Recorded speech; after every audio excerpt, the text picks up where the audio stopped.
राधे राधे। सदन कसाई मांस काटते थे और मांस काट के जब तराजू पे रखते थे तो दूसरे पल में भार के लिए शालिग्राम भगवान को रखते थे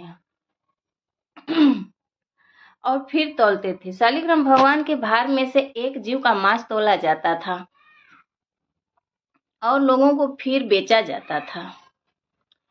ये सब एक महात्मा ने देख लिया। देखते ही बोले राम राम राम।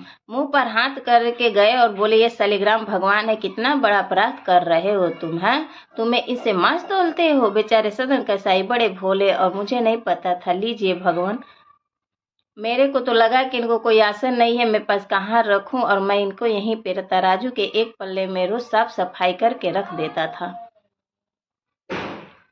दो काम हो जाते, इनका आसन भी हो जाता और मांस भी तोल जाता। साधु बोले राम राम राम राम। ठाकुर जी से मांस तोलता है तू। लेकर वो ठाकुर जी को गए और पंचामृत अभिषेक किया, इन लगाया, तिलक लगाया और चांदी के सिंहासन पर बैठाया।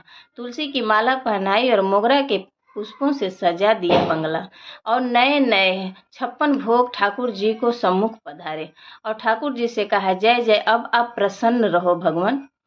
कहा एक कसाई के यहाँ बदबू में, खून में, मांस में पड़े थे आप, अब बढ़िया सुंदर सिंहासन पर रहो।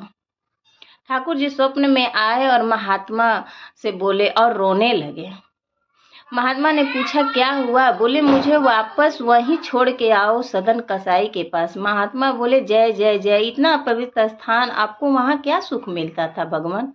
ठाकुर जी बोले पता नहीं क्यों, वो इतना सीधा है, भोला है, वो सदना हमको इतना अच्छा लगता है।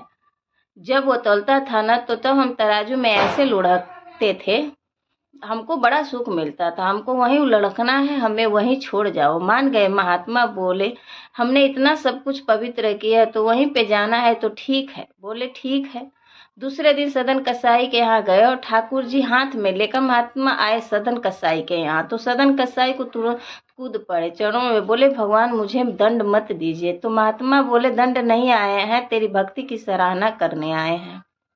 दुनिया के लोग पुष्प और नीलों से महकाते हैं, तब ठाकुर जी को विराजमान करते हैं, और तेरी ये रक्त मंडित, ये मांस मंडित में दुर्गंध युक्त दुकान में तराजू में तौलने में ठाकुर जी को सुख मिलता है। ले इधर इनको यहीं रख। उस दिन सदन कसाई के मन में आया कि मेरे इतने गलत व्यवहार पर भी ठाकुर जी ने नजरअंदाज कर दिया, मैं किस योग्य हूँ। इसीलिए कहा जाता है परमात्मा सबके हैं और भगवान से बड़ा कोई नहीं।